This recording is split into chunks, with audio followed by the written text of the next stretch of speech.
Welcome to the WanderLearn podcast. I'm your host, Tapon. In this episode and in the next 5 episodes, I will be defending the United States of America. Crazy idea. What?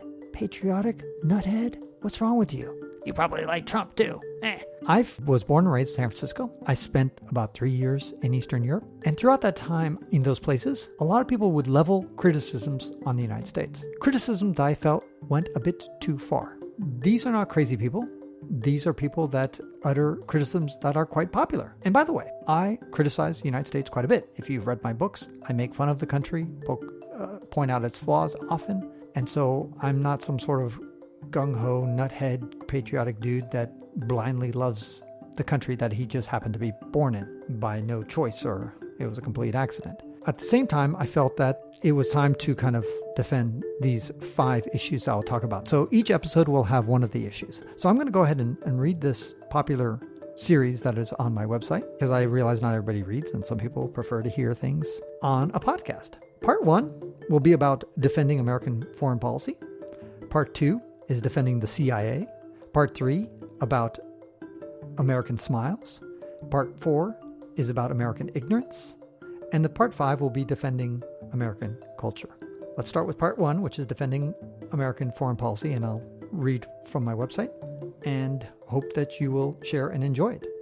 And again, thank you to my patrons at patreon.com for supporting me. You go to patreon.com/ftapon. You'll be able to get some insights. You'll be able to get stuff that I don't share anywhere else. And you'll get it all for a measly $2 a month. At least that's the starting price. You also get my book as I'm writing it, the book about Africa. So here I go. Throughout Eastern Europe, I have asked, what can your country teach America? I've documented their excellent answers in The Hidden Europe, what Eastern Europeans can teach us. As part of this process, Europeans often told me, quite bluntly, what they think of Americans. The fact that I'm half European and that I have no American blood in me, I was born of a French father and a Chilean mother, probably made them more comfortable to share their true thoughts. I had often heard similar criticisms in Western Europe. Now, after getting an earful, it became clear that there are few things that Americans can teach Europeans about America. There are 5 themes that Europeans wail against Americans. Number 1, America's foreign policy shows that we're a warmongering imperialistic nation. Number 2, that the CIA is behind everything. Number 3, that Americans are fake. Number 4, that Americans are ignorant. And number 5, Americans are devoid of culture.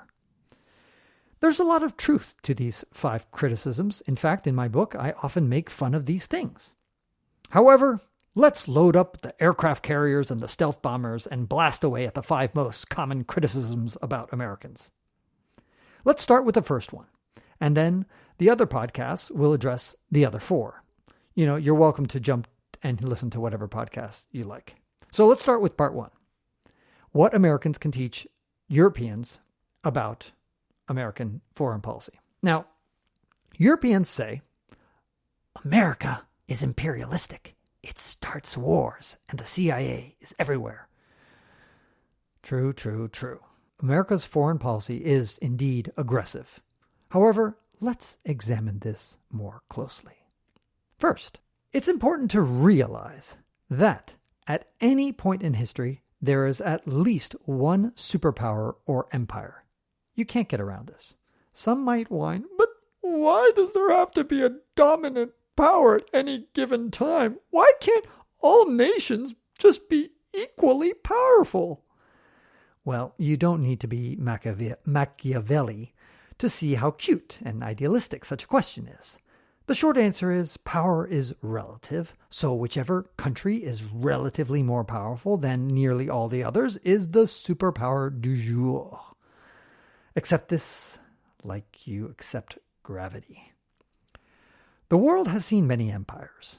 Egypt, Greece, Rome, Genghis Khan, the Ottoman Empire, the Persian Empire, France with Napoleon, the Austro-Hungarian Empire, the Russian Soviet Empire, the Japanese Empire, the Prussian and German Empire, Denmark, Spain, Portugal, the United Kingdom, and even those loony Vikings had a quasi-empire. The most recent addition to this long list of empires is the American Empire. Of all these empires, none have been softer and less controlling than America. For example, previous empires would crush and swallow conquered enemies.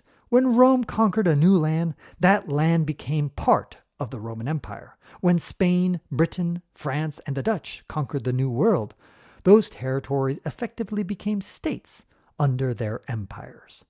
However, when America subdues a country, it doesn't make it the 51st state, forcing everyone to learn English and to use the US dollar.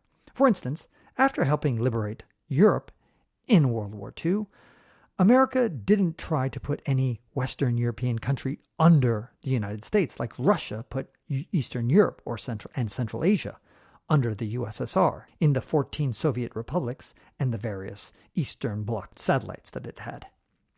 Instead, the US took a much softer approach, giving all the countries back to its people. Past empires would have made Iraq the 51st state, but the United States didn't.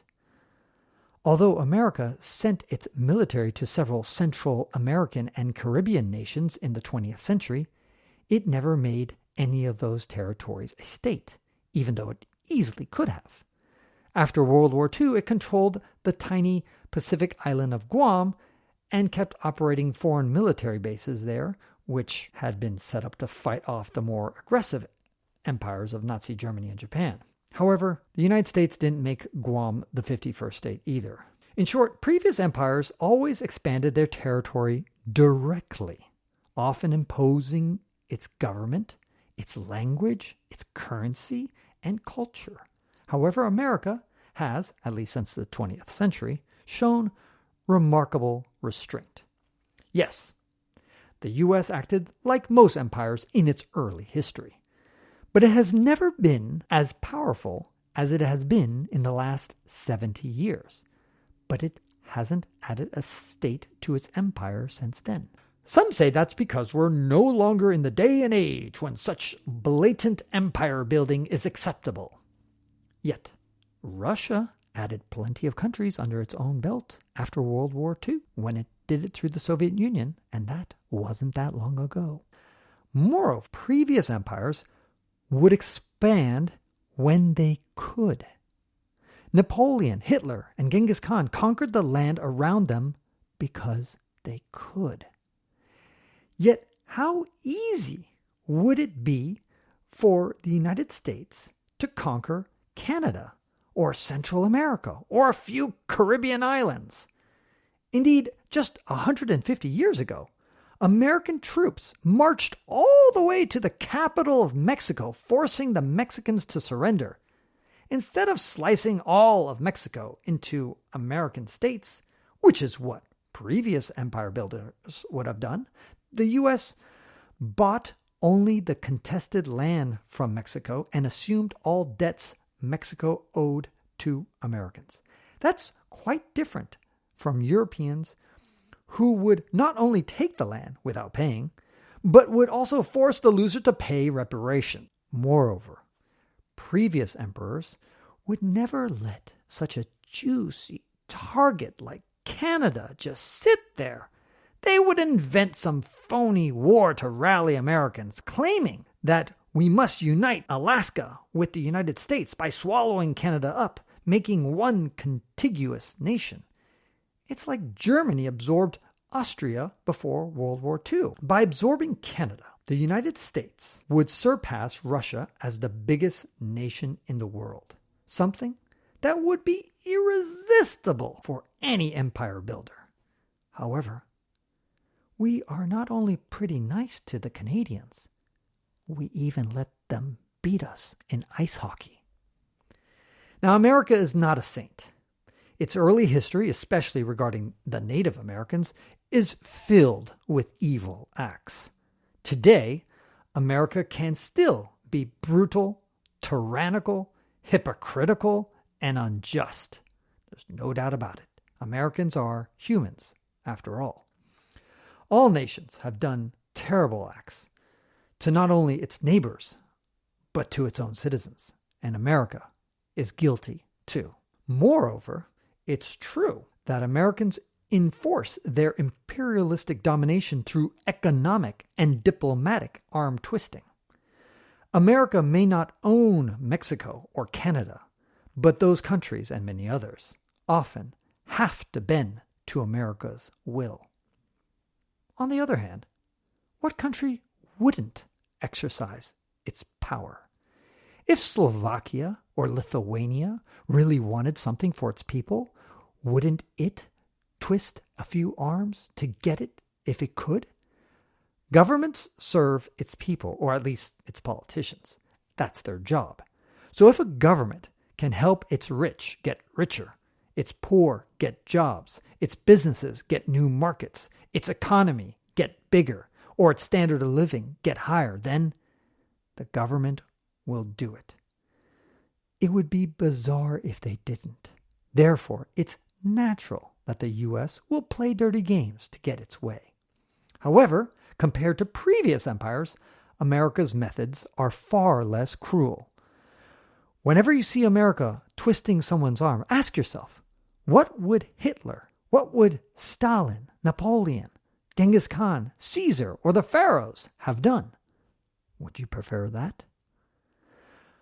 Europeans rarely recognize that of all the empires the world has ever seen, none have been gentler and less heavy-handed than the American empire. Someday they might, because it's inevitable that one day the American empire will fade away just like previous empires. And by definition, a new empire will rule in its place. Maybe it will be China, or maybe Russia, who knows? Whoever it is, it's likely that most people of the world will have some nostalgia about the American empire and say, you know what? Those fucking Americans may have been imperialistic bastards, but they sucked a lot less than today's superpower. This is Francis Tapon encouraging you to wander and learn.